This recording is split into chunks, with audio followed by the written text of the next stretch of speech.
Sengodi CSI திருச்சபையின் சார்பாக இந்த நாள் காணொளி ஆராதனையின் வாயிலாக உங்களை சந்திப்பதிலே மிகுந்த மகிழ்ச்சி அடைகின்றேன். ஆண்டவர்கள் அனைவரையும் அதிகமாக ஆசீர்வதிப்பவராக. நாம் ஆண்டவரை ஆராதிப்போமாக.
இறைவன் தந்திருக்கின்ற இந்த பரிசுத்த ஓய்வு நாளுக்காக உமக்கு நாங்கள் துதிகளை இருக்கின்றோம். ஹல்லேலூயா. உம்மை ஸ்தோத்திரிக்கின்றோம் தகப்பனே.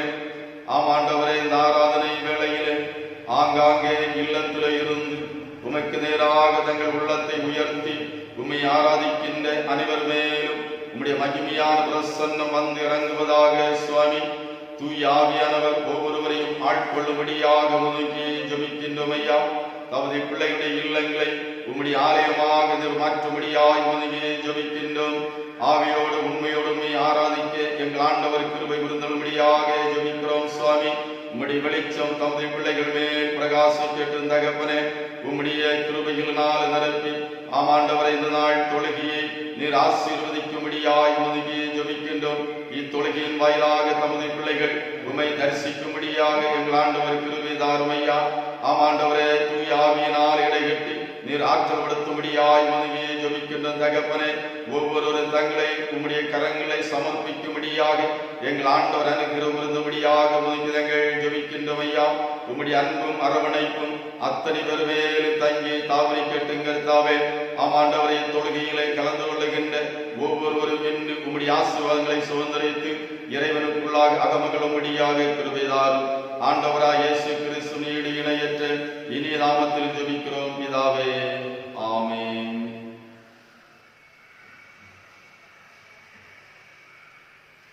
எழுபதாவது கீர்த்தனையை நாம் யாவரும் சேர்ந்து பாடுவோம். சீர்திரி ஏகவஸ்தே நமோ நமோ, நின் திருவடிக்கு நமஸ்தே நமோ நமோ. கீர்த்தனையின் 70.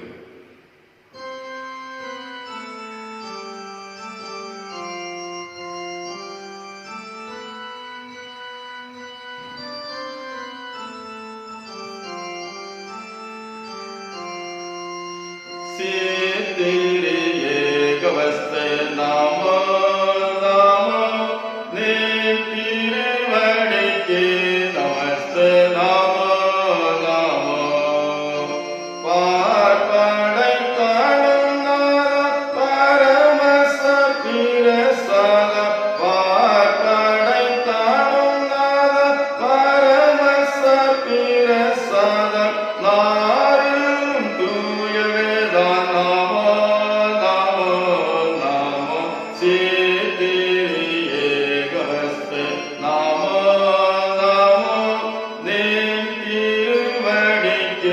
நமஸ்தே நமோ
நின் திருவடிக்கு நமஸ்தே நமோ நமோ. பரிசுத்த ஆவிதேவா நமோ நமோ. திடபலமளித்தவை காவ நமோ நமோ. கரிசித்து தனபுத்தி கவனத்த மனசுத்து கரிசித்து தனபுத்தி கவனத்த மனசுத்து திருமொழி பற்றுமத்தி நமோ நமோ நமோ. சேதி ஏகவஸ்து நமோ நமோ. நின் திருவடிக்கு நமஸ்தே நமோ நமோ. இறைவனின் திருப்பாதத்திலே அமர்ந்திருக்கும் நாம் நம்மை நாமே தற்பரிசோதனை செய்து நம்மை ஆண்டவருடைய கரங்களில் ஒப்புக் கொடுக்கும் விதமாக முழங்கால் படியிட்டு நம்மை நாமே வந்து ஆராய்ந்து பார்ப்போமாக. வாழ்க்கையின் சூழ்நிலைகளினால்,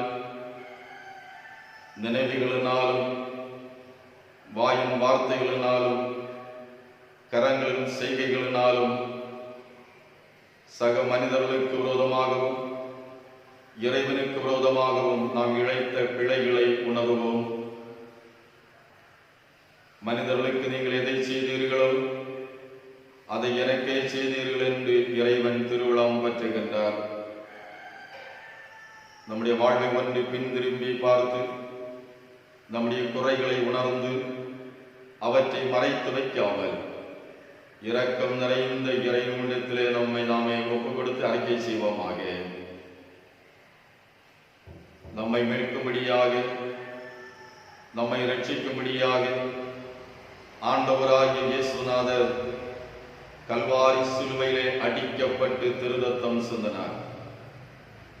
அவருடைய தூய ரத்தம் இன்று நம்மை நோக்கி பாய்ந்து வருகிறது. இயேசு இரத்தத்தினால் நம்மை கழுகும்படியாக நம்மை ஒப்புக் கொடுப்போம். நம் இதயத்திலே படிந்து போனதான பாவக்கரைகளை துடைத்து மாற்ற இயேசு கிறிஸ்துவினால் மட்டுமே சாத்தியமாகும். ஆகவே நம்மை நாமே தாழ்த்தி ஆண்டவருடைய திருக்கரங்களில் இந்த வேளையில் ஒப்புக் கொடுப்போம். அவர் இரக்கமுள்ளவர், தயவுள்ளவர், நம்மை புத்தாக்கம் பண்ணி தோளில் சுமந்து மகிழும்படியாக வாஞ்சிக்கின்றார். அவருடைய பாதத்தை பற்றி நம்முடைய பாவங்கள் எல்லாவற்றையும் மனத்தாழ்மையாக அறிக்கை செய்வோமாக.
பாவத்தை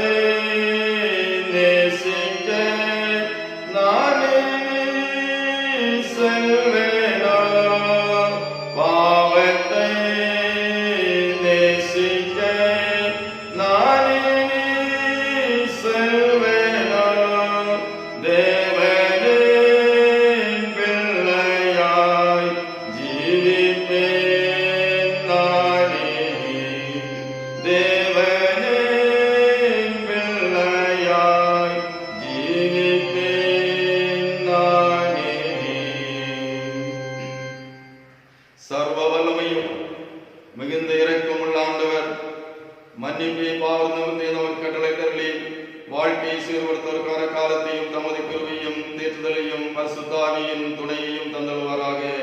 ஆமென். கர்த்தரிடத்திலிருந்து பாவனைப்பின் நிச்சயத்தை பெற்றிருக்கின்றதான நாம் உள்ளத்தின் ஆழத்திலிருந்து ஆண்டவருக்கு நாம் நன்றி சொல்லுவோமாக. அவர் நம்மை வைத்திருக்கின்ற கிருபை பெரியது, தயவு பெரியது. ஆகவே நம்மை நேசித்து அவருடைய சொந்த பிள்ளைகளாக, செல்ல பிள்ளைகளாக நம்மை ஏற்று ஆண்டவர் இந்த வேளையிலுடைய பிரசன்னத்திலும் நிரப்பி இருக்கிறார். ஆகவே மனதார ஆண்டவரை ஸ்தோத்திரிப்போம். இக்கட்டான சூழ்நிலையிலே அன்றாட வாழ்க்கையில் இறைவன் தாயும் தந்தையுமாக இருந்து நம்மை சீராட்டி பாராட்டி நமக்கு தேவையான ஆகாரம், வஸ்திரம் தந்து, உறைவிடம் தந்து, தீமைகளுக்கு விலைக்கு காத்து வருகிறபடியினால் நன்றி சொல்லுவோம். வியாதியின் அகோர பிடிகள் நம்மை அணுகாதபடிக்கு ஆண்டவர் அரணாய், அடைக்கலமாய், கோட்டையாயிருந்து நம்மை பாதுகாத்துகிறவர்களிடம் நன்றி சொல்லுவோம். நம்முடைய கண்களை கண்ணீருக்கும், நம்முடைய கால்களை இடர்களுக்கும், நம்முடைய ஜீவனை மரணத்திற்கு விலைக்கு காத்து வருகிறபடியினால் நன்றி சொல்லுவோம்.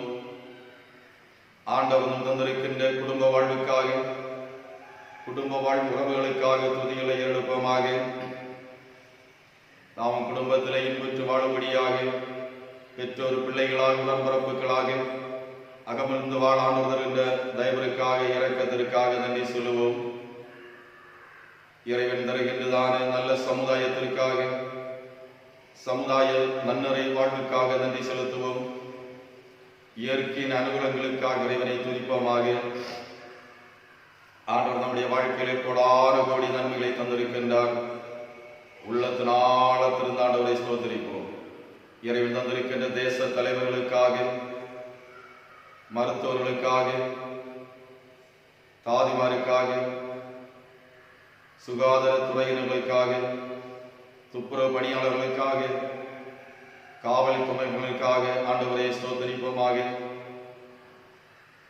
இவ்விதமாக ஆண்டவர் நமக்கு நல்லவராய் வல்லவராய் இருந்து நல்ல அனுகூலமான சூழ்நிலைகளை தந்து நாம் பத்திரமாய் வாழ கூறுகின்றாரே நன்றி சொல்லுவோம்.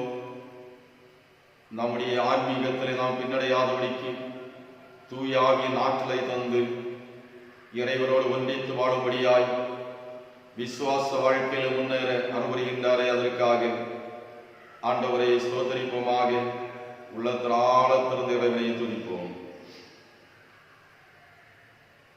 கிருபையிலே தேவ கிருபையிலே தாங்கி நடத்தியதே, இயேசுவிலே பொன்னேசரிலே அகமகிழ்ந்தே நாம் ஆனந்திப்போம். இயேசுவிலே பொன்னேசரிலே அகமகிழ்ந்தே நாம் ஆனந்திப்போம். ஆரோயரன்பராய எங்களுடனே ஜீவிய பாதையிலே இயேசு வர, ஆரோயரன்பராய எங்களுடனே ஜீவிய பாதையிலே இயேசு வர, அனுதினமும் வழி நடந்தே அவரது நாமத்தில் காத்தனரே, அனுதினமும் வழி நடந்தே அவரது நாமத்தில் காத்தனரே. கிருபையிலே தேவ கிருபையிலே தாங்கி நடத்தியதே, இயேசுவிலே பொன்னேசரிலே அகமகிழ்ந்தே நாம் ஆனந்திப்போம். இயேசுவிலே பொன்னேசரிலே அகமகிழ்ந்தே நாம் ஆனந்திப்போம். ஆண்டவருக்கு நன்றி செலுத்தி அகமகிழ்ந்திருக்கின்றதான நாம் ஆண்டவராய் இயேசுநாதர் கற்பித்ததான ஜெபத்தை ஏறெடுப்போமாக. பரமண்டலங்களுக்கு எங்கள் பிதாவே, உம்முடைய நாமம் பரிசுத்தப்படுவதாக, உம்முடைய ராஜ்யம் வருவதாக. உம்முடைய சித்தம் பரமண்டலத்திலே செய்யப்படுகிறது போல பூமியிலேயும் செய்யப்படுவதாக. அன்றென்றுள்ள எங்கள் அப்பத்தை எங்களுக்கு இன்று தாரும். எங்களுக்கு விரோதமாய் குற்றம் செய்கிறவர்களுக்கு நாங்கள் மன்னிக்கிறது போல எங்கள் குற்றங்களை எங்களுக்கு மன்னியும். எங்களை சோதனைக்குள் பிரவேசிக்க பண்ணாமல் தீமையினின்று எங்களை ரசித்துக் கொள்ளும். ராஜ்யமும் வல்லமையும் மகிமையும் என்றென்றைக்கும் உம்முடையவைகளே. ஆமென். 307வது கீர்த்தனையை நாம் இணைந்து பாடுவோம். தேனிலும் மயிலும் இயேசுவின் நாமம் திவ்ய மதுரமாமே. கீர்த்தனையில் 307.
ஆதலால் இயேசு மறுபடியும் அவர்களை நானே ஆடுகளுக்கு வாசல் என்று மெய்யாகவே மெய்யாகவே உங்களுக்கு சொல்லுகிறேன்.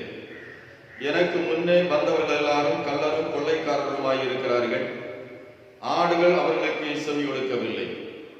நானே வாசல். என் வழியாய் ஒருவன் உட்பிரவேசித்தால் அவன் ரட்சிக்கப்படுவான். அவன் உள்ளும் புறமும் சென்று மேய்ச்சலை கண்டடைவான்.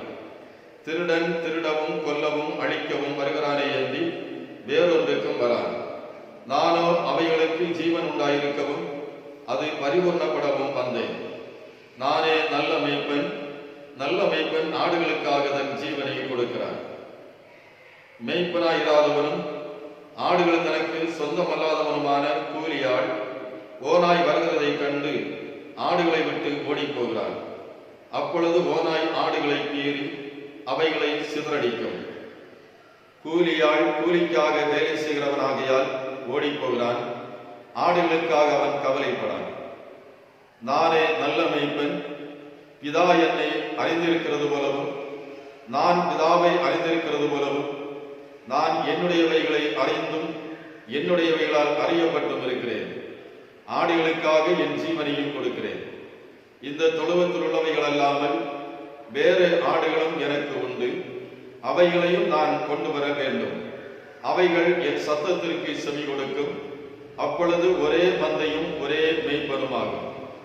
நான் என் ஜீவனை மறுபடியும் அடைந்து கொள்ளும்படிக்கு அதை கொடுக்கிறபடியினால் பிதா என்னில் அன்பாயிருக்கிறார். ஒருவரும் அதை என்னிடத்திலிருந்து எடுத்துக்கொள்ள மாட்டான். நானே அதை கொடுக்கிறேன். அதை கொடுக்கவும் எனக்கு அதிகாரம் உண்டு. அதை மறுபடியும் எடுத்துக்கொள்ளவும் எனக்கு அதிகாரம் உண்டு. இந்த கட்டளை என் பிதாவிடத்தில் பெற்றுக்கொண்டேன் என்றார் என்பது. கிறிஸ்துவுக்குள் அன்பானவர்களே, ஆண்டவராகிய இயேசு கிறிஸ்துவின் ஈடு இணையற்ற இனிய நாமத்திலே இந்த பரிசுத்த ஓய்வு நாளின் காலை வேளையில் மனமார்ந்த வாழ்த்துதலை தெரிவித்துக் கொள்கின்றேன். ஆண்டவர் உங்கள் ஒவ்வொருவரையும் அதிகமாக ஆசீர்வதிப்பாராக.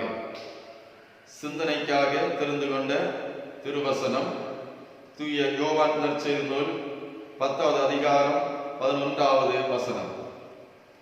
நானே நல்ல மேய்ப்பன். நல்ல மேய்ப்பன் ஆடுகளுக்காக தன் ஜீவனை கொடுக்கிறான்.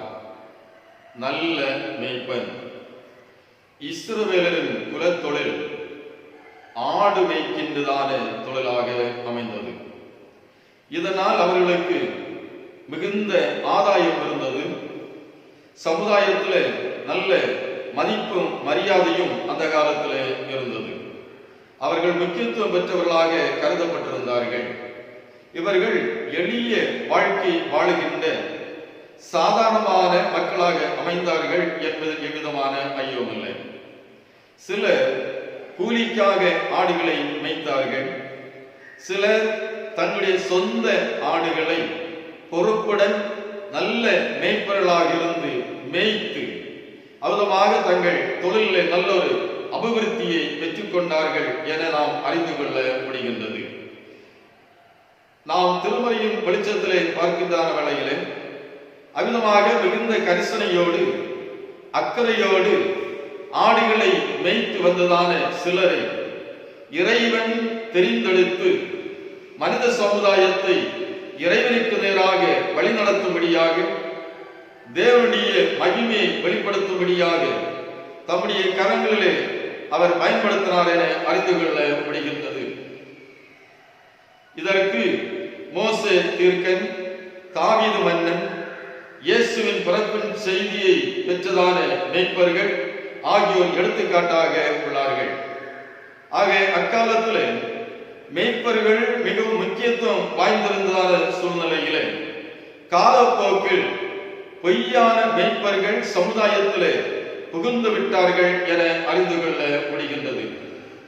இங்கே ஆண்டவராகிய இயேசுநாதர் தம்மை மேய்ப்பனாகவும் தம் மக்களை ஆடுகளாகவும் பாவித்து இங்கே சொல்லுகின்றார்.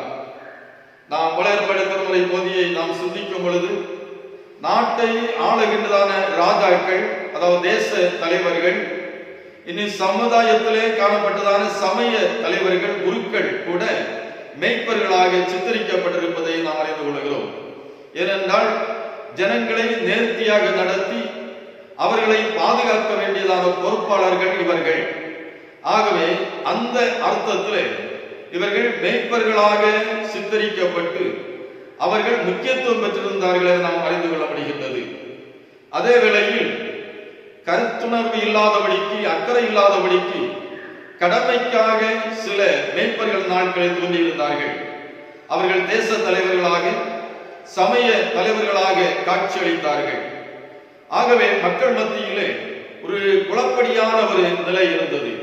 யார்தான் உண்மையான மேய்ப்பர்கள், யார்தான் பொய்யான மேய்ப்பர்கள் என்று இனங்காண இயலாத ஒரு நிலையிலே, தத்தளித்துக் கொண்டிருக்கின்ற சூழ்நிலையிலே, தங்களுக்கு சரியான ஒரு வழிகாட்டிகள் இல்லையே என்கின்ற ஆனந்தத்தோடு காணப்படுகின்ற நிலையிலே ஆண்டவராய் இயேசுநாதர் சொல்லுகின்றார், நானே மெய்யான மேய்ப்பன் என்று தன்னை அறிமுகப்படுத்தி இருப்பதை நாம் தெளிவாக அறிந்து கொள்ள முடிகின்றது.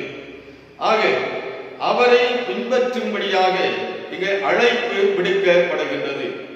ஆண்டவராகி இயேசுநாதர் சமுதாயத்தை சீர்திருத்துகின்ற, பண்படுத்துகின்ற, மக்களை சரியாக வழிநடத்துகின்றதான மேய்ப்பனாக திகழ்ந்தார்.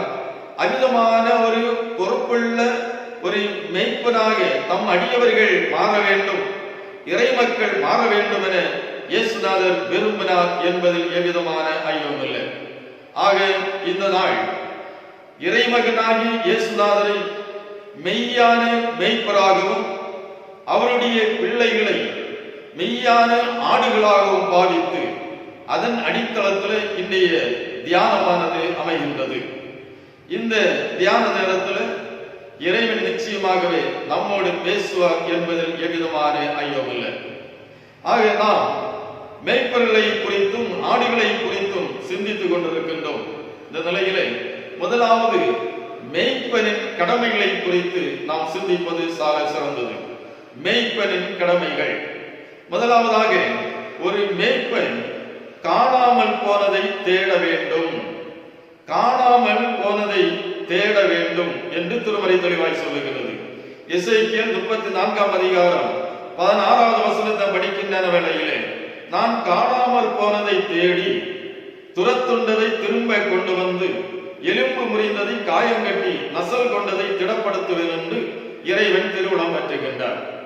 ஆக இறைவன் தம்மை ஒரு மேய்ப்பனாக பாவித்து தம்மால் படைக்கப்பட்டதான மனிதர்களை அவதமாக ஒரு மந்தையாக, ஆடுகளாக பாவித்து ஆண்டவர் இங்கே சொல்லுகின்றார். நான் காணாமற் போனதை தேடுவேன் என்று சொல்லுகின்றார்.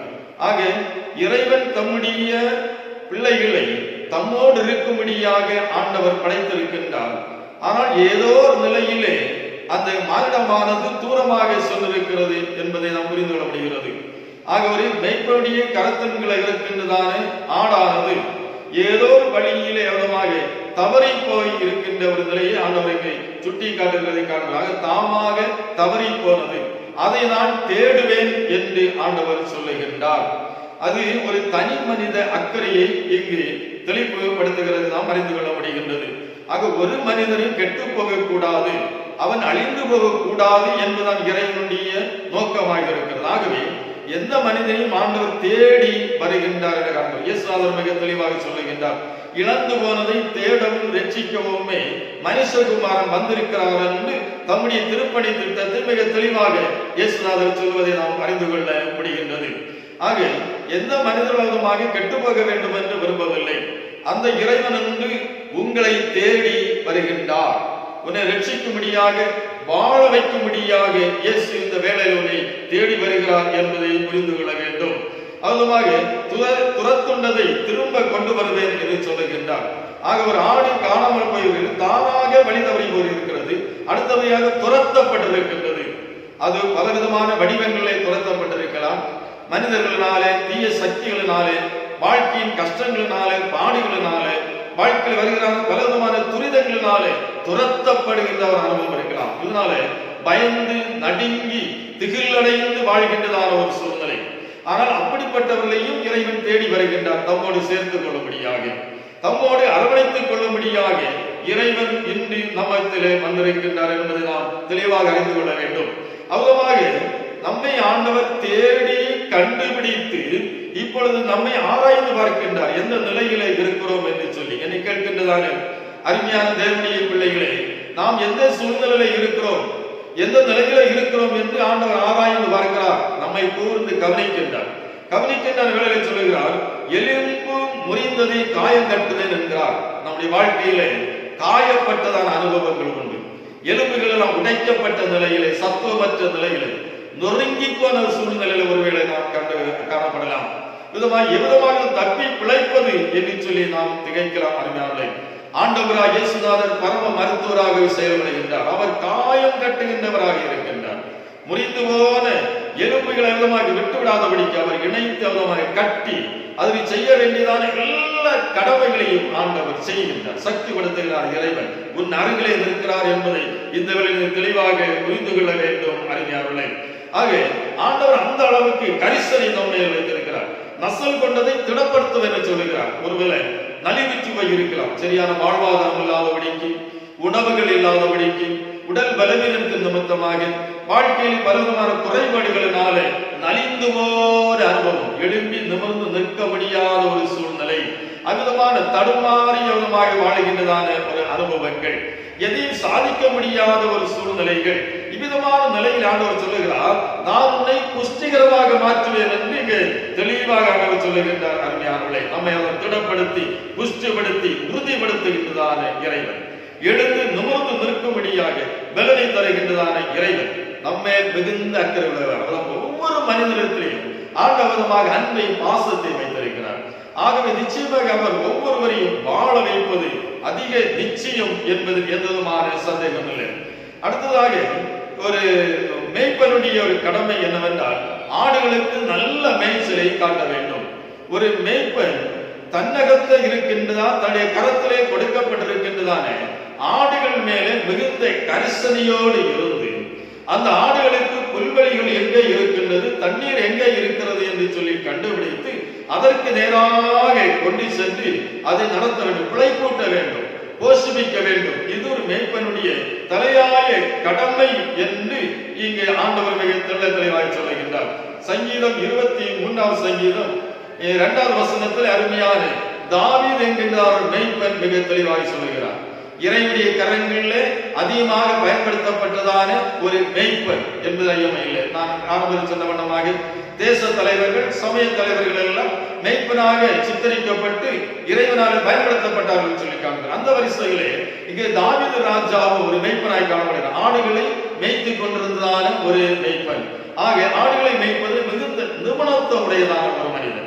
அந்த மனிதனை ஆண்டவர் தெரிவு செய்து ஜனங்களை வழி நடத்தும்படியாக, ஜனங்களை மேய்க்கும்படியாக, ஜனங்களை அவிதமாக அமைதியான வாழ்வுக்கு நேராக நடத்தும்படியாக ஆண்டவர் தெரிந்தெடுத்தார் என்று சொல்லி காண்கிறோம். அந்த அருமையான தாவீது சொல்லுகிறார், அவர் என்னை புல்லுள்ள இடங்களில் மேய்த்து அமர்ந்த தண்ணீர் நிலையில் என்னை கொண்டு போய் விடுகிறார். அல்லேலூயா, அல்லேலூயா. ஆண்டவர் எவ்வளவு அற்புதமானவர் பாருங்க. அவர் அவருடைய வாழ்க்கையின் அனுபவத்தில் சொல்லுகிறார், அவர் என்னை புல்லுள்ள இடங்களிலே மேய்க்கின்றார். வறட்சியான இடங்களில் அவர் என்னை மேய்ப்பது இல்லை, வனாந்தரத்தில் அவர் என்னை மேய்ப்பது இல்லை, மாறாக நல்ல புல்வளம் உள்ளதான புல்வெளி பிரதேசத்திலே அவர் என்னை மேய்க்கின்றார். என்னை அவதமாக உணவு கொள்ளும்படியாய் விடுகின்றார். அந்த ஒரு நல்ல ஒரு வளமையான அனுபவத்திற்கு எதிராக என்னை கொண்டு செல்லுகிறார் என்று ஆண்டவருக்கு திருவுளம் பற்றுகிறது. அந்த தெளிவாக அறிந்து கொள்ள முடிகின்றது. மட்டும் அவர் அமர்ந்த தண்ணீர் என்னை கொண்டு போய் விடுகிறார் என்று சொல்லுகிறார். ஏன் விதமாக அமர்ந்த தண்ணீர் என்று சொல்லுகின்றார்? ஒருவேளை வேகமாய் ஓடி வருகிறார் ஆற்றில் ஒரு நீரோடையிலே ஆடுகளை கொண்டு விட்டால் அந்த ஆடுகளுக்கு அது ஒரு பெரிய ஒரு பாதுகாப்பு என்று சொல்ல முடியாது. ஏனெல்லாம் இங்க கரண்டு கொண்ட பாறைகள் எல்லாம் இருக்கும், தண்ணீர் வேகமாக வரும், சில ஆடுகளை அடித்து செல்வதற்கு அதற்கான வாய்ப்புகள் இருக்கிறது. மட்டுமல்ல, ஆடுகள் குனிந்து தண்ணீரை குடிக்கும் பொழுது அந்த நீரோட்டத்தின் நிமித்தமாக அதனுடைய தாடியில் இருக்கின்றதான முடிகள் அது வாயிலே அடைக்கும். தண்ணீர் குடிப்பதற்கு அது இடைஞ்சலாக இருக்கும். ஆகவே நல்ல கரிசனை உள்ள மேய்ப்பன் நினைச்சுகிறார் என்றால் அமர்ந்த தண்ணீர் அண்டைக்கு அந்த ஆடுகளை கொண்டு விடுகின்றார் தண்ணீர் குடிக்கும்படியாக. எந்த விதமான இடையூறும் இல்லாதபடி, எந்த ஆபத்துகளும் இல்லாதபடிக்கு அந்த ஆடுகள் அங்கே தண்ணீர் குடிப்பதற்கு வாய்ப்பாக இருக்கும். ஆகவே ஆண்டவர் நம்மை அப்படிப்பட்டதான ஒரு அமைதியான வாழ்வுக்கு நேராக வழி நடத்துகிறவர், அதுமாக ஒரு சுபிட்சமான வாழ்வுக்கு நேராக வழி நடத்துகின்றவர் என்பதை நம்முடைய சூழ்நிலை எல்லாவற்றையும் ஆண்டவர் நன்றாக அறிவார். ஆண்டவராகவே மிகுந்த கரிசனையோடு அக்கறையோடு நம்மை நடத்துகின்றார். எசேக்கியேல் 34ஆம் அதிகாரம் 14வது வசனம் விதமாய் சொல்லுகிறது, அவைகளை நல்ல மேய்ச்சலிலே மேய்ப்பேன், இஸ்ரவேலின் மலைகளின் மேல் நல்ல மேய்ச்சலை மேயும் என்று சொல்லுகின்றார். ஆண்டவர் எவ்வளவு நம்ம ஒரு அக்கறையோடு இருக்கிறார் பார்த்துடுங்க. ஆக மலை பிரதேசங்களில் நல்ல ஒரு தேசத்தில் ஆண்டவர் நம்மை கொண்டு செல்ல ஆண்டவர் வாஞ்சிக்கின்றார். ஆக மலைகள் மேலே மேயும் என்று சொல்லப்படுகிறது. அந்த மலைகள் மேல் மேய வேண்டுமானால் இந்த ஆடுகள் மலைகளிலே செல்ல வேண்டும். இல்லை, அது கொஞ்சம் கஷ்டம் உண்டு, அதுக்கு பாடுகள் உண்டு. அந்த கஷ்டங்கள் எல்லாரையும் சகித்து அது மலையின் மேலே செல்லும் பொழுது அதற்கு நல்ல ஒரு பழமையான அனுபவம் காத்திருக்கின்றது. ஒருவேளை இந்த நாட்கள் நாம் சந்திக்கின்றதான கஷ்டங்கள் பாடுகள் எல்லாம் நம்ம நிச்சயமாக ஒரு நல்ல ஒரு வாழ்வுக்கு எதிராக வழி நடத்துகின்றதான அனுபவம் என்பதை நாம் நினைவிலே கொள்ள வேண்டும். ஆண்டவருமாறு திட்டமிட்டு நம்ம இந்த நடத்தி கொண்டிருக்கிறார் என்பதில் எவ்விதமான ஐயம் இல்லை. அடுத்ததாக ஒரு மேய்ப்பன் கரிசனையுடன் காக்க வேண்டும், கரிசனையோடு தன்னுடைய ஆட்டை காக்க வேண்டும். அருமையானவர்களே, ஆக ஒரு மேய்ப்பனுக்கு தன்னுடைய ஆடுகள் மேலே எப்பொழுது ஒரு பொறுப்புணர்வு இருக்க வேண்டும், அதை குறித்தான சிந்தனை இருக்க வேண்டும். எவ்விதமாக இந்த நாட்டை கொண்டு செல்வது, எந்த இடத்துல கொண்டு செல்வது, எவ்விதமாக வாழ வைப்பது, எவ்விதமாக பத்திரமாக பாதுகாப்பது என்றெல்லாம் அதற்கு ஒரு கரிசனை இருக்க வேண்டும். என்று சொன்னால் பல விதமான ஆபத்துகள் நிறைந்ததான உலகம், துஷ்ட மிருகங்கள் வரலாம், அவ்விதமாக பல விதமான இயற்கை சீற்றங்கள் எல்லாம் வரலாம். ஆக அதையெல்லாம் இந்த மேய்ப்பன் ஆராய்ந்து அறிய வேண்டும். அறிந்து அதை பாதுகாப்பதில் மிகுந்த கரிசனையாக இருக்க வேண்டும் என்று வேதம் தெளிவாய் சொல்லுகிறார். அதுதான் 1 சாமுவேல் 17ஆம் அதிகாரம் 34, 35 ஆகிய வசனங்களை படிக்கின்ற வேளையிலே தாவீது தன்னுடைய அனுபவத்தை மிக தெளிவாக சொல்லுகின்றார். ஒரு சமயம் ஒரு கரடியும் ஒரு சமயம் ஒரு சிங்கமும் மந்தையில் வந்து என்னுடைய ஆடுகளை பிடிக்கும்படியாக பகை பார்த்தது என்று சொல்லுகின்றார். ஆனால் நான் அவற்றோடு போராடி அவற்றை கொண்டு என் ஆடுகளை நான் காப்பாற்றினேன் என்று மிக தெளிவாய் சொல்லுகின்றார். ஆக தாவீதின் மேல் இறைவனுடைய வல்லமை இருந்தது, இறைவனுடைய ஆற்றல் இருந்தது என்று சொல்லி காண்கிறோம். அவர் எப்பொழுதும் தன்னுடைய ஆடுகள் மேலே கரிசனையாக இருந்தார். துஷ்ட மிருகங்கள் நெருங்கி வந்த பொழுது அதோடு அவர் போராடி தன்னுடைய ஆடுகளை அவர் பாதுகாத்தார். ஆகவேதான் பிற்காலத்திலே அந்த மனிதனை ராஜாவாக உயர்த்தினார் என்று சொல்லி நாம் கண்டுகொள்கிறோம். இந்த நாட்களை நாம் ஆத்ம பாவத்தோடு இருப்போம் என்று சொன்னால், இவ்விதமான ஒரு கரிசனையோடு நாம் செயல்படுவோம் என்று சொன்னால் ஏற்ற காலத்தில் ஆண்டவர் உயர்த்துவார் என்பதில் எவ்விதமான ஐயம் இல்லை. யோவான் 10ஆம் அதிகாரம் 11ஆம் வசனத்தில் இயேசுநாதர் அதை மிக தெளிவாக சொல்லுகின்றார். ஆடுகளுக்காக தன்னையே தியாகம் செய்ய வேண்டும். ஒரு மேய்ப்பன் தன்னுடைய ஆடுகளுக்காக தன்னையே தியாகம் செய்ய வேண்டும். இயேசு சொல்லுகின்றார், நானே நல்ல மேய்ப்பன், நல்ல மேய்ப்பன் ஆடுகளுக்காக தன் ஜீவனை கொடுக்கிறான் என்று திட்டவட்டமாக சொல்லுகின்றார்.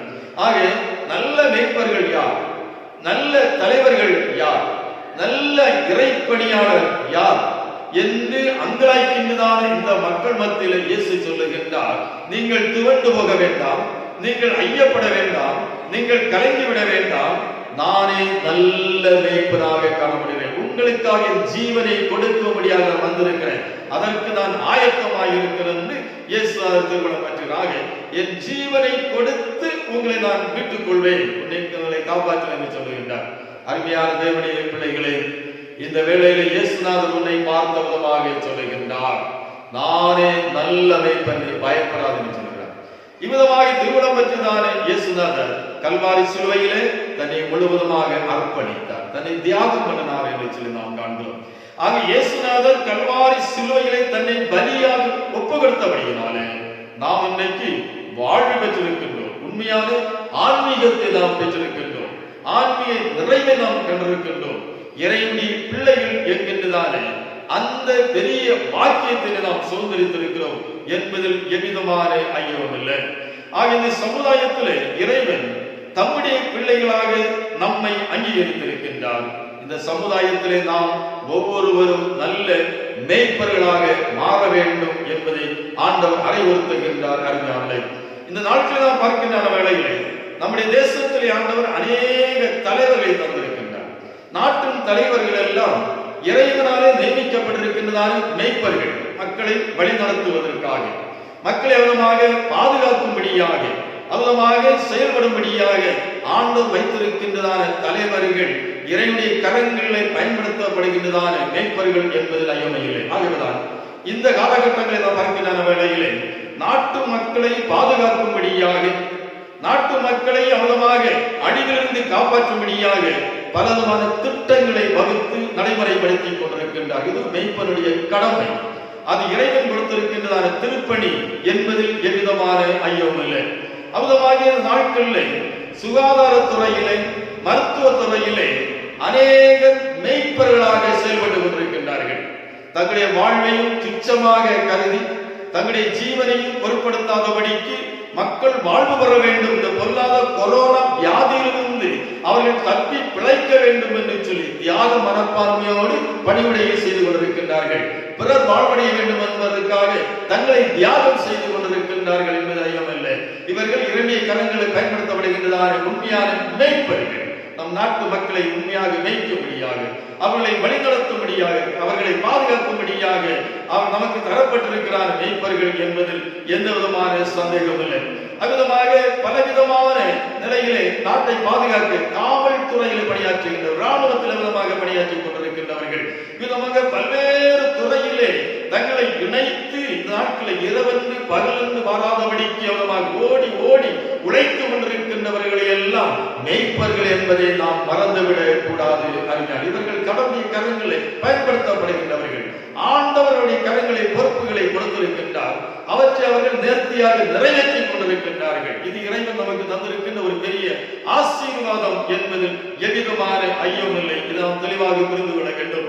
அவ்விதமாக இந்த காலகட்டத்தில் விதமாக நாம் கூடி ஆராதிக்க இயலாத ஒரு நிலையிலையும் இல்லங்களில் இருந்து ஆண்டவரை ஆராதித்து இறைவனை பிரசன்னத்தை உணர்ந்து கொள்ளும்படியாக, ஆண்டவருக்கு ஏற்ற முறையிலே பக்தியாய் வாழும்படியாக, விசுவாசத்தில் நிலைத்திருக்கும்படியாக, நம்மை முழுவதுமாய் ஒப்பு கொடுக்கும்படியாக பல்வேறு நிலையில் தூண்டுதலாக இருக்கின்றதான இறைப்பணியாளர்கள், ஊழியர்கள், பலவிதமான ஊடகங்கள் வாயிலாக அவனுடைய சத்தியத்தை தந்து கொண்டிருக்கின்றவர்கள் எல்லாம் அவனுடைய கரங்களில் பயன்படுத்தப்படுகின்றதான மெய்ப்பர்கள் என்பதை நாம் நினைவிலே கொள்ள வேண்டும். அறிஞர்களே, ஆக அன்று ஆண்டவரதமாக பலவிதமான தலைவர்களை சமுதாய அளவிலும் சமய சார்பிலும் பயன்படுத்துகிற விதமாய் இந்த நாட்களை ஆண்டவர் பயன்படுத்திக் கொண்டிருக்கின்றார். அவர் நம்மை நேசிக்கிறபடியினாலே என்பதை நாம் மனதிலே கொள்ள வேண்டும். இயேசு கிறிஸ்து விட்டு சென்றதான அந்த பணிவிடைகளை இவர்கள் தொடர்ந்து நிறைவேற்றிக் கொண்டிருக்கின்றார்கள். இது இறைவன் நமக்கு இருக்கின்றதான மிகப்பெரிய சிலாக்கியம் என நினைத்து ஆண்டவருக்கு நன்றி சொல்ல நாம் கடமைப்பட்டிருக்கின்றோம். அறிஞர்களே, இரண்டாவதாக ஆடுகளின் கடமைகள். ஆடுகளின் கடமைகள், ஆடுகளுடைய ஒரு முக்கிய கடமை என்னவென்று சொன்னால், மெய்ப்பனுக்கு கீழ்ப்படிந்து பின் சொல்ல வேண்டும். மெய்ப்பனுக்கு கீழ்ப்படிந்து பின் சொல்ல வேண்டும். யோவான் 10:4 இயேசு அற்புதமாய் சொல்லுகின்றார், ஒரு மெய்ப்பன் தன் ஆடுகளை வெளியே விட்ட பின்பு அவைகளுக்கு முன்னே நடந்து போகிறான். ஆடுகள் அவன் சத்தத்தை அறிந்திருக்கிறபடியினால் அவனுக்கு பின் சொல்லுகிறது என்று சொல்லுகிறார். ஆக ஒரு மெய்ப்பன் தன்னுடைய ஆடுகள் மேல் கரிசனையாயிருந்து அவற்றை வழிநடத்தி சொல்லுகின்ற வேளையிலே அந்த ஆடுகள் அந்த மெய்ப்பனுக்கு கீழ்ப்படிய வேண்டும் என்றால்தான் பாதுகாப்பு, அதற்கு ஒரு சுபிட்சமான ஒரு வாழ்வு என்பது ஐயமில்லை. அதுதான் இந்த காலச்சூழலில் நாம் பார்க்கின்ற வேளையிலே நான் ஏற்கனவே குறிப்பிட்ட வண்ணமாக பலவிதமான துறைகளிலே ஆண்டவர் நமக்கு மெய்ப்பர்களை தந்திருக்கின்றார். அந்த மெய்ப்பர்களுக்கு நிச்சயமாக நாம் கட்டுப்பட்டு கீழ்ப்படிந்து செயல்படுவோம் என்று சொன்னால் நிச்சயமாக நாம் பத்திரமாக பாதுகாப்பு நிச்சயம். ஏனென்றால் அந்த பணிவிடைகள் எல்லாம் இறைவனால் தரப்பட்ட பணிவிடைகள், நம்மை காப்பாற்றிக் கொள்ளும்படியாக, நாம் தப்பி பிழைக்கும்படியாக இறைவன் வந்திருக்கிறார். அருள் என்றால் வெகுளியாகாது. ஆனால் இன்றைய நாட்களை பார்க்கும் பொழுது அநேக சம்பவங்களை பார்க்கும் பொழுது பெருவாரியாக மக்கள் நல்ல ஒத்துழைப்பும் ஆதரவு தந்து கீழ்ப்படிதலோடு விதமாக தன் கடமைகளை நிறைவேற்றிக் கொண்டிருக்கிறார்கள். ஆனால் ஓரிரு இடங்களை பார்க்கிற வேளையிலே அதை மிஞ்சி செயல்படுகின்ற நிலையை நாம் தெளிவாக சொல்ல முடிகிறது. அது வேதனையான அனுபவங்களாக காணப்படுகிறது. இல்ல, சில இடங்களில் சுகாதாரத்துறையிலே விதமாக பணியாற்றினவர்கள் கொடூரமாக கொலை செய்யப்பட்டதான அனுபவங்களை நாம் கண்டுகொள்கிறோம். ஆக மருத்துவர்கள் அவ்வளவாக உதாசீனம் பண்ணப்படுகின்றதான நிலையை நாம் கண்டுள்ளோம். மதிக்கப்படுகிறது. மனித நேயம் இன்றைக்கு அதுமாக கேள்விக்குறியாக மாறிக்கொண்டிருக்கிறது அறிந்து கொள்கிறோம். ஆக கீழ்ப்படியாத ஒரு நிலையிலே, கட்டுப்பாடுகளுக்கு அடங்காத ஒரு நிலையிலே ஆங்காங்கே விதமாக மக்கள் செயல்படுகிறதை பார்க்கும் பொழுது அது வேதனையை தருகின்ற ஒன்று. இது இறையாண்மைக்கு முரணானது என்பதில் எந்த விதமான ஐயமில்லை. இந்த நிலைமைகள் எல்லாம் மாற வேண்டும். நாம் உண்மையை புரிந்து கொள்ள வேண்டும், சத்தியத்தை புரிந்து கொள்ள வேண்டும், இறைவனுடைய செயலை நாம் ஏற்றுக்கொள்ள வேண்டும். அறிஞர்களே, ஆக கீழ்ப்படிதல் மிக மிக அவசியமானது என்பதை ஒருவரும் நாம் மறந்துவிடக் கூடாது. அருமையாக ஆக இறைவன் நம்ம தந்திருக்கிறான மேய்ப்பர்களுக்கு அவர் கீழ்ப்படிந்து அவர் நடக்க வேண்டும், அவர்களை பின்பற்றி செல்ல வேண்டும் என்று சொல்கிறார். இயேசுநாதருக்கு நாம் இந்த கீழ்ப்படிந்து அவரை பின்பற்றும்படியாக அழைக்கப்பட்டிருக்கிறோம். அவருடைய பரிசுத்த அடி சுவடிகளை பின்பற்றும்படியாக அழைக்கப்பட்டிருக்கின்றோம். விதமாக அழைக்கப்பட்டிருக்கிறார். நாம் அவருடைய வார்த்தைகளுக்கு கீழ்ப்படிய வேண்டும், அவருடைய கற்பனைகளை ஏற்றுக்கொள்ள வேண்டும். அதன் அடிப்படையில் நம்முடைய வாழ்வை பண்படுத்திக் கொள்ள வேண்டியது மிக மிக அவசியமாக இருக்கிறது. அருமையாவே ஆக சன்மார்க்கமாக வாழ வேண்டியதான நாம் அநேக வேளையிலே துன்மார்க்கர்களாக மாறிவிடுவது அது வேதனைக்குரியதான ஒன்று. அது சஞ்சலங்களை தருகிறது. அது நாட்டு மக்களுக்கும் சஞ்சலம், தலைவர்களுக்கும் சஞ்சலம் என்பதில் எவ்விதமான ஐயம் இல்லை. அது மாதிரி சில நாட்களாக செய்தித்தாள்கள் நாம் பார்க்கின்றதான வேளையிலே மதுபானம் தடை செய்யப்பட்டிருக்கின்றது. ஆனால் ஆங்காங்கே அதுமாக திருட்டுத்தனமாக மதுபான செயல்கள் நடந்து பெற்றுக் கொண்டிருக்கிறதை காண்கிறோம். இதனால் எத்தனை பேருக்கு வேதனைகள் இல்லை, எத்தனை பேருக்கு சஞ்சலங்கள், காவல்துறையினருக்கு நிம்மதியாக இருக்க முடியாத ஒரு சூழ்நிலை என்று சொல்லி நாம் கண்டுள்ளோம். ஆக பரவலாக இது காணப்படுகிறது. இதையெல்லாம் சமுதாயத்தை கரைப்படுத்துகின்ற, சமுதாயத்தை வேதனைப்படுத்துகின்றதான, மனித நேயத்தை அமிதமாக சுக்குநூறாக உடைக்கின்றதான செயல்கள் என்பது ஐயமையில்லை.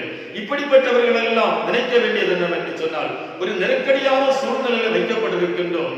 இது ஒரு பாதகமான ஒன்று அல்ல, ஒரு சாதகமான நிலை என்று அறிந்து கொள்ள. எதற்காக என்றால் நம்மை திருத்தி அமைத்துக் கொள்ளும்படியாக, நம்மை மாற்றி அமைத்துக் கொள்ளும்படியாக, நம்மை சீர்படுத்திக் கொள்ளும்படியாக, எந்த சூழ்நிலையையும் நாம் தாங்கிக் கொள்ளும்படியாக, நம்மை பண்படுத்திக் கொள்ள பக்குவப்படுத்திக் கொள்ளும்படியாக இறைவன் தருகின்ற ஒரு வாய்ப்பு, ஒரு தருணம் என்பதை நாம் உணர்ந்து கொள்ள வேண்டும். அமிதமான அக உணர்வுகளோடு இந்த நாட்களை பயன்படுத்திக் கொள்வோம் என்று சொன்னால் நிச்சயமாகவே இந்த நாட்களினாலே நமக்கு எந்த விதமான பாதிப்பு வராது. இறைவன் நம்மை பத்திரமாக பாதுகாத்துக் கொள்வார். இறைவன் தம்முடைய கரங்களை நம்மை ஏந்திக் கொள்வார் என்பதில் விதமான ஐயம் இல்லை. நம்முடைய வாழ்க்கை ஆண்டவருடைய கரங்களில் தான் இருக்கிறது. அதை நாம் மறந்துவிடக் கூடாது.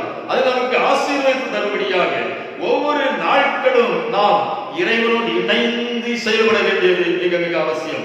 எபிரேயர் 13ஆம் அதிகாரம் 13ஆம் வசனத்தை படிக்கின்றதான வேளையிலே, ஆகையால் நாம் அவருடைய நிந்தியை சுமந்து பாளையத்திற்கு புறப்பட்டு போக கடவோம் என்று ஒரு அழைப்பு விடுக்கப்படுகிறது. ஆக இயேசுவோடு நாம் இணைந்து, இயேசு இந்த சமுதாயத்திற்கு சுட்டி காட்டியிருக்கிற நல்ல முன்மாதிரிகளை நாம் ஏற்றி அவருடைய அடி சுவடிகளிலே கடந்து செல்லும்படியாக, அவரை பின்பற்றும்படியாக நாம் அழைக்கப்படுகின்றோம். அறிஞர்களே, அமிதமாக இறைவனால் பின்பற்றுகிறான வேளையிலே நம்முடைய ஆவி ஆத்ம சரீர வாழ்வுக்குரியதான அனைத்து அனுபவங்களும் பண்படும் பக்குவப்படும் என்பதில் எவ்விதமான ஐயம் இல்லை. அடுத்ததாக ஒரு ஆடுடைய கடமை என்னவென்று சொன்னால் மேய வேண்டும், மேய வேண்டும். மேய்ப்பன் ஒரு புல்வெளிக்கு எதிராக ஆடுகளை கொண்டு விடும் பொழுது நேர்த்தியான இடத்திலே கொண்டு விடுகின்றதான வேளையிலே அந்த இடத்துல இருக்கிறான புல்வெளியிலே நாம் திருப்தி அடைய வேண்டும். அதை மேய வேண்டும். அது நம்முடைய கடமை. அறிஞர்களே, ஆக கடமை தவறினால், நாம் மேயாவிட்டால் எந்த பிரயோஜனம் இல்லை. மேய்ப்பன் எதுவுமே ஒன்றுமே செய்ய முடியாது. ஆக இறைவன் நம்மை மேய்த்து நடத்துகின்றார். அதை நாம் மனதார ஏற்றுக்கொள்ள வேண்டும், திருவசனங்களை உட்கொள்ள வேண்டும், அதை நமக்கு சொந்தமாக்கிக் கொள்ள வேண்டும். அதுதான் சமுதாயத்தில் இறைவன் வகுத்து தந்திருக்கின்றதானே அந்த தலைவத்துவங்களை நாம் ஏற்றி அதன் அடிப்படையில் நம்முடைய வாழ்வை நாம் அமைத்து வருகிறான வேளையில் ஒரு திருப்தியும் சம்பூர்ணமும் நிறைவும் உருவாகும் என்பதில் எவ்விதமான ஐயம் இல்லை. நாம் வாழ்வர முடியும். அறிஞர்களே, அடுத்ததாக ஆடுகள் பாதை தவறக்கூடாது. ஆடுகள் பாதை தவறக்கூடாது. நமக்கு என்று சொல்லி சில வழிமுறைகள் வகுத்து தரப்பட்டிருக்கின்றது. அந்த வழிகளை விட்டு விலகி சென்றால் அதிலே ஆபத்து உண்டு.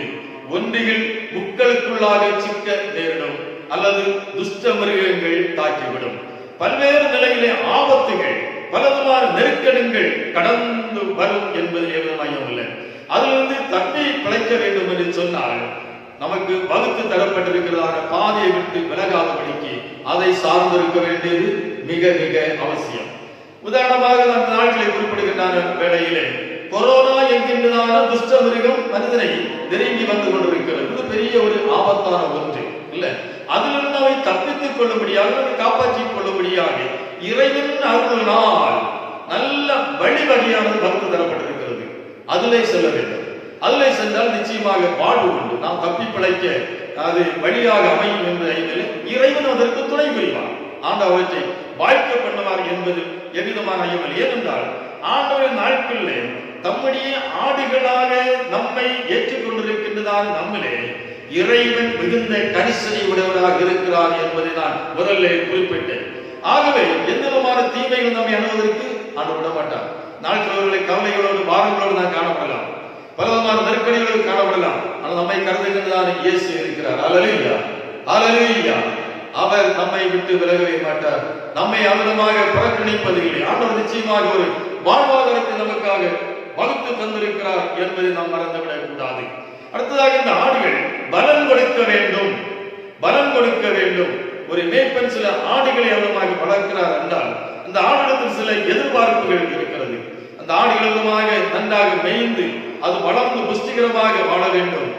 ஏற்ற நாட்கள் அது பலம் கொடுக்க வேண்டும், அது பலிகி பெருக வேண்டும். அருமையானவர்களே, ஆக இறை மக்களாகிய நாம் பலிகி பெருகி பலம் கொடுத்து வாழும்படியாக அழைக்கப்பட்டிருக்கிறோம் என்பதில் எந்த விதமான சந்தேகம் இல்லை. அருமையானவர்களே, ஆக இப்படி ஆண்டவருடைய சித்தத்திற்கு கீழ்ப்படிந்து ஆக தன்னுடைய கடமைகளை நிறைவேற்றி வாழ்ந்து கொண்டிருக்கின்றதான ஆடுகளுக்காக ஆண்டவர் நிலையான வாழ்வை வைத்திருக்கின்றார், ஒரு நித்திய ஜீவனை வைத்திருக்கிறார் என்பதில் ஐயமே இல்லை. யோவான் 10ஆம் அதிகாரம் 28வது வசனத்தை படிக்கின்றனர். இயேசு சொல்கிறார், நான் அவைகளுக்கு நித்திய ஜீவனை கொடுக்கிறேன், அவைகள் ஒரு காலம் கெட்டு போவதில்லை, ஒருவன் அவைகளை என் கையிலிருந்து பறித்துக் கொள்வதும் இல்லை என்றார். அல்லேலூயா, அல்லேலூயா. ஆண்டவர் எவ்வளவு அழகா சொல்லுகிறார் பார்த்துடுங்க. ஒருவரும் உங்களை என் கையிலிருந்து பறித்துக் கொள்ள மாட்டான். எந்த கொரோனாவும் என்னுடைய கரத்திலிருந்து உங்களை பறித்துக் கொள்ளாது, எந்த ஆபத்து மோசங்களும் என் கரத்திலிருந்து உங்களை பறித்துக் கொள்ளாது, எந்த தீங்குகளும் என் கரத்திலிருந்து உங்களை பறித்துக் கொள்ளாது என்று இயேசு திருவுளம் பற்றுகிறார். பார்த்துடுங்க, ஆண்டவர் எவ்வளவு அற்புதமாக எவ்வளவு நல்லவர் பார்த்தீங்களா. அவர் வாக்கு மாறாத உண்மை உள்ளதான தேவன், அவர் ஜீவனுள்ளதான தேவன். அருமையானவர்களே, அவர் நம்மை இம்மட்டும் காத்து வருகிறாரே, இனியும் காக்கும்படியாக வல்லவர். அந்த தைரியத்தோடு விசுவாசத்தோடு நாம் இருப்போம். இறைவனின் முருக நாம் பற்றிக் கொள்வோம். அருமையானவர்களே, சோர்ந்து போய் இருக்கின்றவர்களை நாம் தேற்றுவோம், மனம் உடைந்து போய் இருக்கின்றவர்களுக்கு விதமாக நாம் தைரியம் கொடுப்போம். அவர்களை இறைவனுக்கு நேராக நம்பிக்கைக்கு நேராக வழி நடத்தும். ஆண்டவர் நிச்சயமாகவே ஆசீர்வதிப்பார். மூன்றாவதாக ஆண்டவர் சொல்லுகிறார், வேளையிலே ஆடுகளுக்கு நியாய தீர்ப்பு உண்டு என்று சொல்லுகிறார். ஆடுகளுக்கு நியாய தீர்ப்பு உண்டு. எசேக்கியேல் 34ஆம் அதிகாரம் 21வது வசனம் விதமாக சொல்லுகிறது, நீங்கள் பலவீனமாய் இருக்கிறவைகளை எல்லாம் புறம்பாக்கி சிதற பண்ணும்படி அவைகளை பக்கத்தினாலும் முன்னம் தொடையினாலும் தள்ளி உங்கள் கொம்புகளை கொண்டு முட்டுகிறீர்கள் என்று சமுதாயத்தில் காணப்படுகின்ற ஒரு விபரீதமான நிலைமையை ஆண்டவருக்கு கோடிட்டு காட்டுகிறார்கள் சொல்லி காண்கிறோம். இந்த நிறைய ஆடுகள் இருக்கிற மந்தையை பார்த்தால் தெரியும். ஆடுகள் விதமாக கூட்டமாக சென்று கொண்டிருக்கும். இதுல சில ஆடுகள் என்ன செய்யும், பக்கத்துல போறதா என்ன செய்யும், முட்டும் அப்படி ஒரு இடி இடிக்கும், அப்படி அதுக்கு என்ன செய்யணும். அப்போ நசல் கொண்டவை அதமாக பாதிக்கப்படுகிறது. மனு மக்களை ஆண்டவர் சொல்ல சமுதாயத்திற்கான ஏற்றத்தாழ்வுகள் இது ஆண்டவர் என்ன வன்மையாக கண்டிக்கின்றார். அதுமாக கொழுத்து போனவைகள் நலிவுற்றவைகளை நெருக்குகிறது, முட்டுகிறது என்று சொல்கிறார். அதை புறம்பாக்குகிறது சொல்கிறார். மனித சமுதாயத்திலே இப்படிப்பட்டதான நிர்பந்தமான நிலைமைகள் இருக்கிறது. அதை நீங்கள் சீர்படுத்திக் கொள்ள வேண்டும், இல்லாவிட்டால் உங்களுக்கு நியாய தீர்ப்பு உண்டு என்கிறார். எசேக்கியேல் 34ஆம் அதிகாரம் 16வது வசனத்தில் படிக்கிறார்களே, நியாயத்திற்கு தக்கதாய் அவைகளை மேய்த்து புஷ்டியும் பலவும் விளைவுகளை அழைப்பேன் என்கிறார். நான் நிச்சயமாகவே நீதி நியாயத்தை நிலைநாட்டுவேன் என்று சொல்லுகிறார்.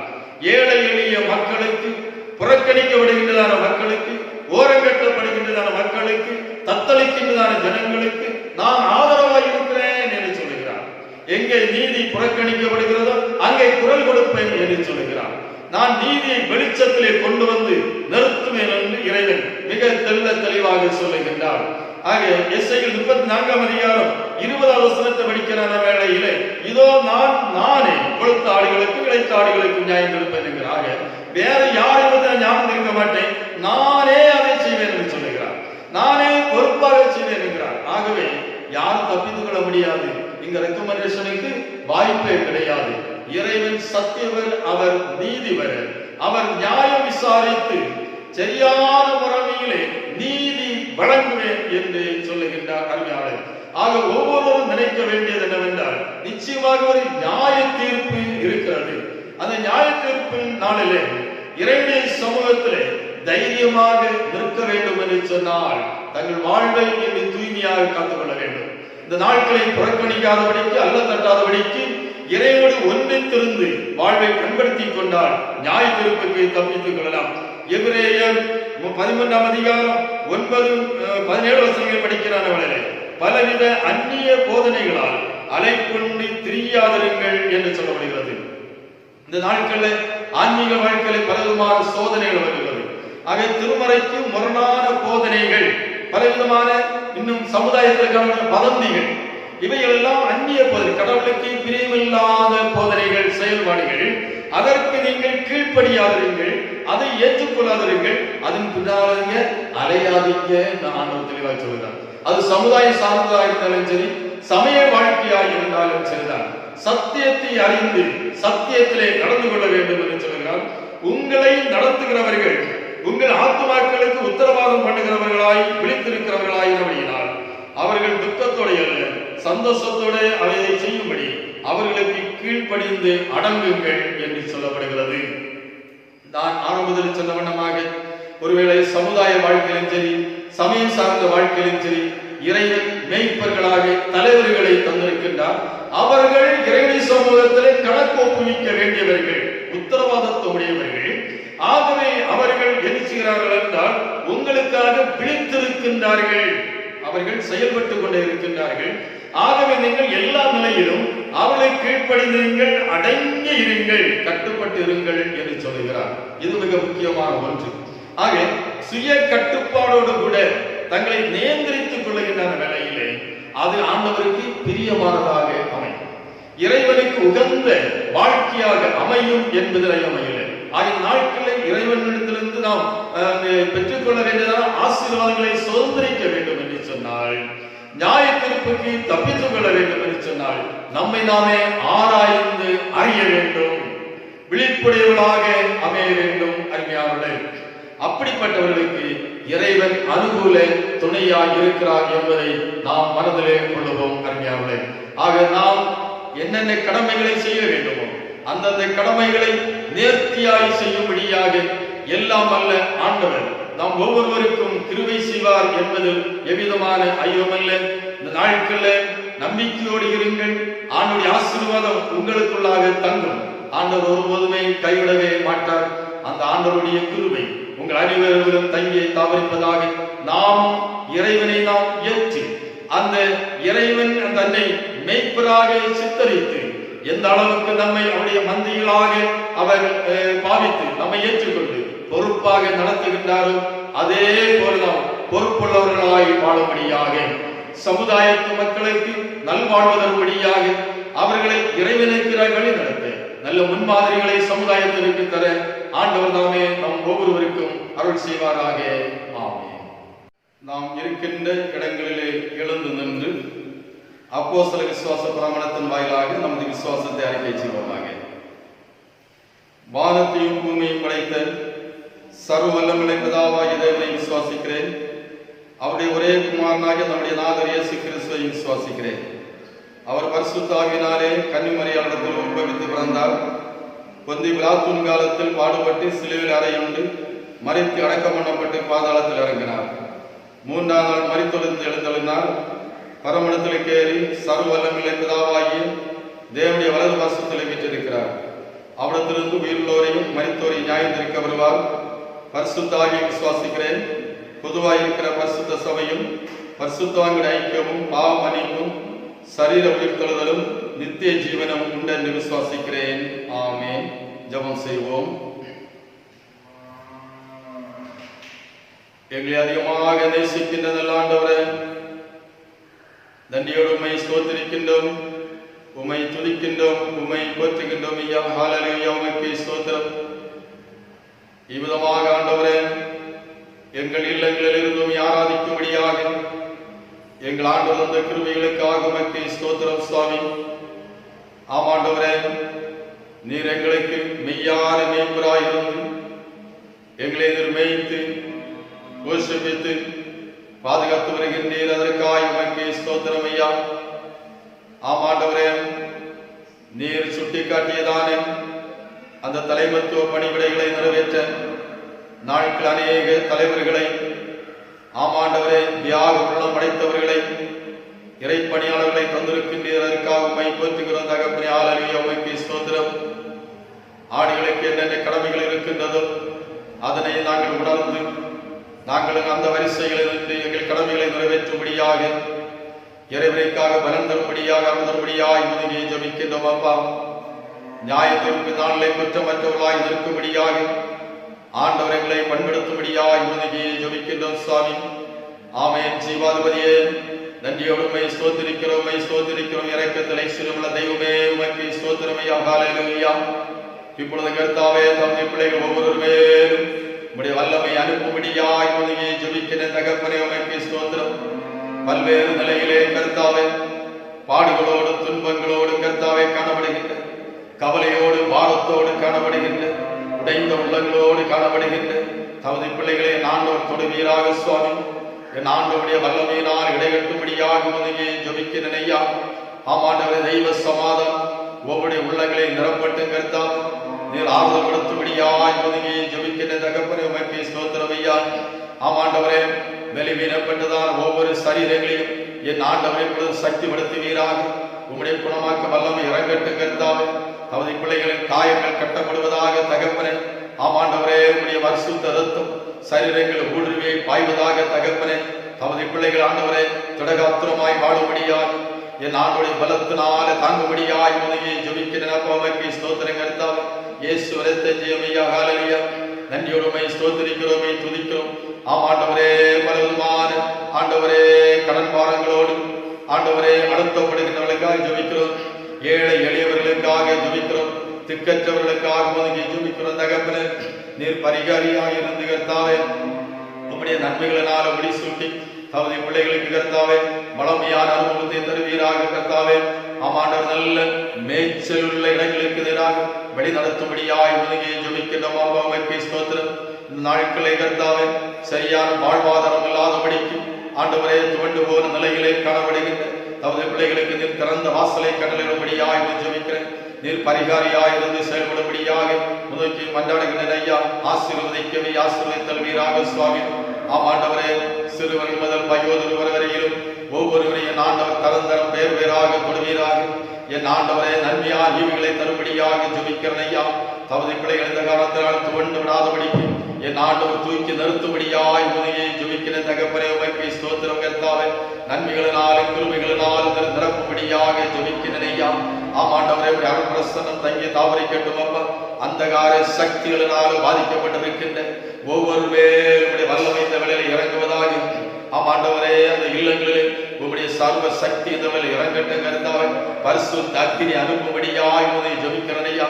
அந்தகார கட்டுகள் எல்லாம் தெரிகொண்டு போகட்டும் இயேசுவின் நாமத்தினாலே.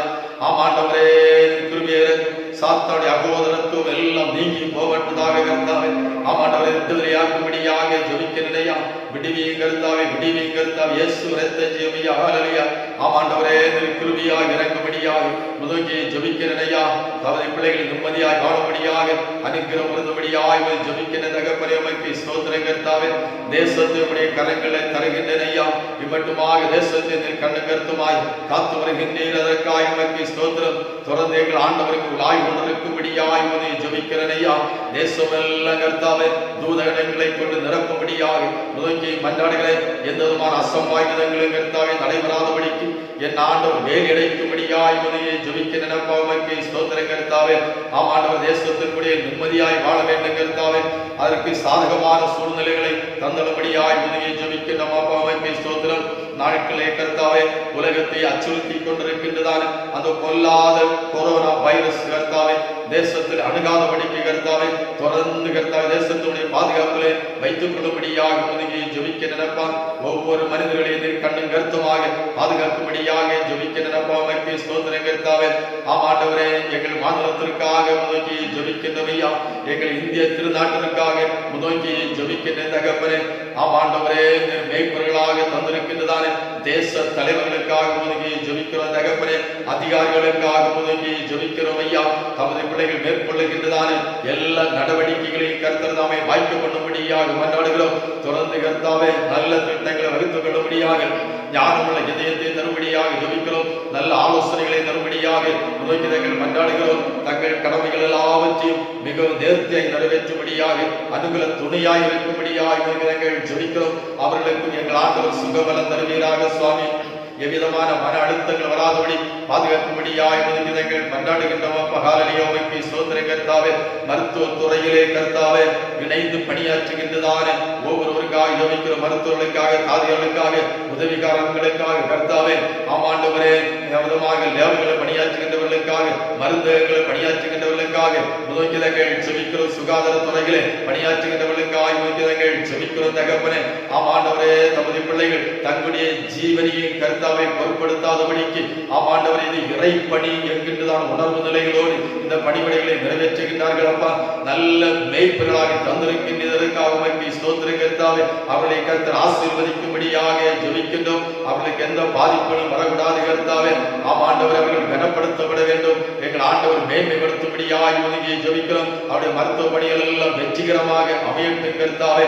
அவர்களுக்கு கர்த்தாவே நோய் தாக்கங்கள் ஒன்று வராதபடிக்கு உங்களுடைய பாதுகாப்பு வளையத்தில் வைத்துக் கொள்ளும்படியாக ஜெபிக்கிறோம். அவருடைய குடும்பங்களை கர்த்தர் ஆசீர்வதிக்கும்படியாக ஒதுங்கி ஜெபிக்கின்றோம் அப்பாவுக்கு ஸ்தோத்திரம் கர்த்தாவே. ஆமாண்டவரே, கிருபையாக இறங்கும்படியாக மன்றாடுகின்றோம் ஐயா. ஆமாண்டவரே, எல்லா நடவடிக்கைகளையும் செயல்முறைப்படுத்தும்படியாக ஆண்டவரே காவல்துறை இணைந்து பணியாற்றுகின்ற ஒவ்வொருவருக்காய் ஒதுங்கி ஜெபிக்கிற தகப்பனே. அவர்களை கருத்தில் பலப்படுத்தும் கருத்தாய் சக்திப்படுத்தும் என் ஆண்டவர் பாதுகாக்கும்படியாய் ஒதுங்கி ஜெபிக்கிற நன்மைகளாலும் கிருபைகளாலும் நிரப்பும்படியாக ஜெபிக்கிறோம். எவ்விதமான மன கஷ்டங்கள் வராதபடியே ஆண்டவர் பாதுகாக்கும்படியாக மன்றாடுகின்றோம் சுவாமி. செல்லுமிடமெல்லாம் சமூக தங்கி தாவரிக்கட்டும். விதமாக ஆண்டவரை எந்தெந்த நிலையில யார் யாரெல்லாம் கர்த்தாவே விதமாக பணிவிடைகளை நிறைவேற்றுகின்றார்களோ அத்தனை பேரையுமே ஆண்டவர் பாதுகாத்து ஆசீர்வதிக்கும்படியாக ஜெபிக்கிறோம் தகப்பனே. ஆமாண்டவரை நோயின் தாக்கத்தினாலே பாதிக்கப்பட்டிருக்கின்றவர்களுக்காக ஒதுக்கிதங்கள் ஜெபிக்கிறோம் ஐயா. உமக்கு ஸ்தோத்திரம் கர்த்தாவே. ஆண்டவரே, அவர்களை குணப்படுத்த வேண்டும் ஐயா. எல்லா மருந்துகளிலிருந்து வாய்க்கப்பட்டு விரைவிலை குணப்படுத்தும்படியாக ஜெபிக்கிற தகப்பனே. ஆமாண்டவரே, எங்கள் மாவட்டத்தில் பாதிக்கப்பட்டவர்கள் படிப்படியாக சுகம் பெற்று இல்லங்களுக்கு திரும்பிக் கொண்டிருக்கிறார்கள். உமக்கு ஸ்தோத்திரம் கர்த்தாவே. தொடர்ந்து எல்லோரும் குணமடைய வேண்டும் கர்த்தாவே. சிகிச்சை வருகின்ற எல்லோரையும் கருத்து சுகமாக்கும்படியாக ஜெபிக்கிறோம். அதுமாக எங்கள் இந்திய நாடு முழுவதுமாக ஆண்டவரை சிகிச்சை பெற்று வருகின்ற அத்தனை பேரையும் கருத்தர் குணப்படுத்தும்படியாக ஜெபிக்கின்ற தகப்பனே. உமக்கு ஸ்தோத்திரம் அப்பா. ஹல்லேலூயா. ஆமாண்டவரே, இந்த வியாதியின் மேல் எங்கள் நாட்டிலே பரவாதபடிக்கு கர்த்தாவே முழுமையாக இதை கட்டுப்படுத்தும்படியாக ஜெபிக்கிறோம் ஐயா. உம்மாலேதான் இது சாத்தியமாக கர்த்தாவே. ஆமாண்டவரே, நீர் ஜீவன் உள்ளவர், நீர் சர்வ வல்லவர் கர்த்தாவே. நீர் தயவு உள்ளவர், இரக்கம் உள்ளவர் அப்பா. இந்த பொல்லாத வைரஸ்களை ஆண்டவர் அடியோடு அழித்து கர்த்தாவே. ஆமாண்டவரே, மனிதர்களை நீர் காப்பாற்றும்படியாக முதுகிதங்கள் ஜெபிக்கிறோம். இந்த வியாதி நிமித்தமாக எவ்வளவு வீண் செலவுகள் கர்த்தாவே, எவ்வளவு துரிதமான காரியங்கள் கர்த்தாவே. ஆமாண்டவரை நிம்மதியற்ற நிலைமைகள், ஜனங்கள் பயந்து பயந்து வாழ்ந்து கொண்டிருக்கிறார்கள். எவ்வளவு நஷ்ட கஷ்டங்கள் கர்த்தாவே, வியாகுலங்கள். ஆமாண்டவரே, எத்தனையோ விதமான பயங்கரமான அனுபவங்கள் கர்த்தாவே நாட்டையில நடைபெற்று கொண்டிருக்கிறதப்பா. இவை எல்லாவற்றுக்கும் பரிகாரம் காண வேண்டும் கர்த்தாவே. என் ஆண்டவர் கிருபையா இறங்கும்படியாய் ஒதுங்கி ஜெபிக்கிறேன் ஐயா. ஆமாண்டவரை சுகமுகமான ஒரு சூழல் உருவாகட்டும் கர்த்தாவே. இயல்பு நிலை திரும்பட்டும் கர்த்தாவே. என் ஆண்டவர் கண்ணோக்கும்படியாக ஒதுங்கி ஜெபிக்கின்றோம் அப்பா. உமக்கு ஸ்தோத்திரம். எங்களுக்கு அருமையானவர்கள் கர்த்தாவே பலவிதமான வெளி மாவட்டங்கள் இருக்கின்றார்கள், வெளி மாநிலங்கள் இருக்கின்றார்கள் கர்த்தாவே. அந்தந்த இடங்களில் எல்லோரும் என் ஆண்டவர் கண்ணு கருத்துமாய் காத்துக் கொள்வீராக. சொந்த இடம் வருவதற்கு இயலாத நிலையிலே தத்தளித்துக் கொண்டிருக்கின்றார்கள் அப்பா. அத்தனை பேர் எப்படி பாதுகாப்பில் வைத்து அவர்களுக்கு கர்த்தாய் ஆதரவு தரும்படியாக ஜெபிக்கிறோம். ஆசீர்வதித்தல்வீராக. நீர் படை போட்டும்படியாக ஜெபிக்கிறோம். அதுமாக அநேகர் வெளிநாடுகளில் இருக்கின்றார்கள் சுவாமி. எங்களுக்கு அருமையானவர்கள், எங்களுடைய உடன்பிறப்புகள், ஆமாண்டவர்களே நண்பர்கள், ஆண்டவர்கள் அயலகத்தார்கள் சொல்லி ஆண்டவரை பெருவரியான மக்கள் வெளி நாடுகளிலே காணப்படுகின்றார்கள் சுவாமி. ஆமாண்டவரே, அந்தந்த இடங்களில் ஆண்டவர் போதுமானவராய் இருந்தல்வீராக தகப்பனே. இப்பொழுதே மகிமையான பிரசன்னம் அவர்கள் மேல் இறங்கட்டும் கர்த்தாவே. ஹல்லேலூயா. அவர்களுக்கு தேவையான ஆகார முறைகள் எல்லாம் தர வேண்டும்.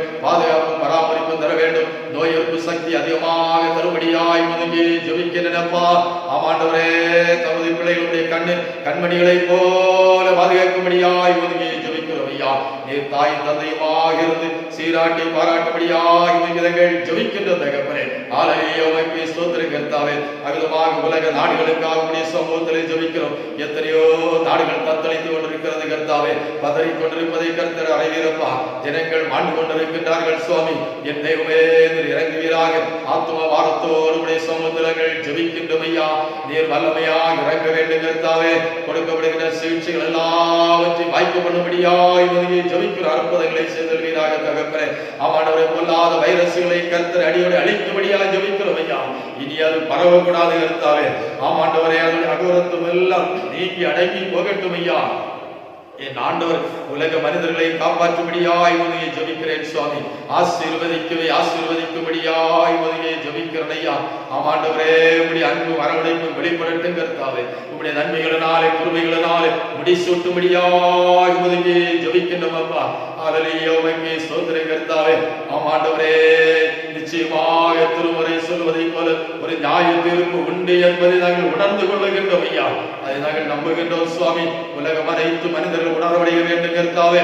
பாவங்களை விட்டு விலக வேண்டும், அக்கிரமங்களை விட்டு விலக வேண்டும், துன்மார்க்கங்களை விட்டு விலக வேண்டும் கர்த்தாவே. உலகம் முழுவதும் மனம் திரும்புதல் உருவாகட்டும் ஐயா. ஆன்மீக புத்தளர்ச்சி உருவாகட்டும் கர்த்தாவே. நியாய தீர்ப்புக்கு தப்பித்துக் கொள்ளும்படியாக ஆமாண்டவரை தகாத வாழ்வுகள் எல்லாத்தையும் உதறி தள்ளிவிட்டு கர்த்தாவே. ஆமாண்டவரே, உம்மை பற்றிக் கொள்ளும்படியாக ஆண்டவர் திரும்பி இறங்கும்படியாக ஜெபிக்கிறேன். இந்த உலகம் கர்த்தாவே ஒரு அழிவுக்குரியதான உலகம் கர்த்தாவே, ஒரு மாயையான உலகம் அப்பா. எங்கே ஒருவருக்கு நிலைநிற்பு இல்லை கர்த்தாவே என்று உணர்ந்து கொள்ளுகின்றோம். ஆனால் இதற்கு மேலாக ஒரு நிலையான வாழ்வை வைத்திருக்கின்றேன், நித்திய வாழ்வை வைத்திருக்கிறேன் சுவாமி. அந்த ஜீவனை பெற்றுக் கொள்ளத்தக்கதாக கர்த்தாவே, அந்த நிலையான வாழ்வை சுதந்திரிக்கத்தக்கதாக ஒவ்வொரு தங்களையும் தகுதியுடையவர்களாய் மாற்றிக் கொள்ளும்படியாக என் ஆண்டவர் கிருபையாய் இறங்கும்படியாய் ஒதுங்கி ஜெபிக்கிறேன் ஐயா. ஆமாண்டவரே, தொடர்ந்து கிரியையும் ஆசீர்வதியும் கர்த்தாவே. எங்களை தாழ்த்தும்படிய திருக்கரங்களை தருகிறோம் ஐயா. உம்முடைய நாமம் மகிமைப்படுவதாக. நன்மைகளினாலும் கிருபைகளினாலும் முடிசூட்டும்படியாக ஒதுங்கி ஜெபிக்கிறேன் தகப்பனே. உமக்கு ஸ்தோத்திரம் கர்த்தாவே. ஹல்லேலூயா, உமக்கு நன்றி அப்பா. ஹல்லேலூயா, உமக்கு நன்றி. உம்மை ஸ்தோத்திரிக்கிறோம். இயேசு கிறிஸ்துவின் இணையற்ற இனிய நாமத்தில் ஜெபிக்கிறோம் பிதாவே, ஆமென். கர்த்தராகிய இயேசு கிறிஸ்துவின் கிருபையும் பிதாவாகிய தேவனுடைய அன்பும் பரிசுத்தாவியோட ஐக்கியம் சிநேகமும் இன்றும் என்றும் சதா காலங்களிலும் உங்கள் அனைவரோடு நிலைத்திருப்பதாக. ஆமென்.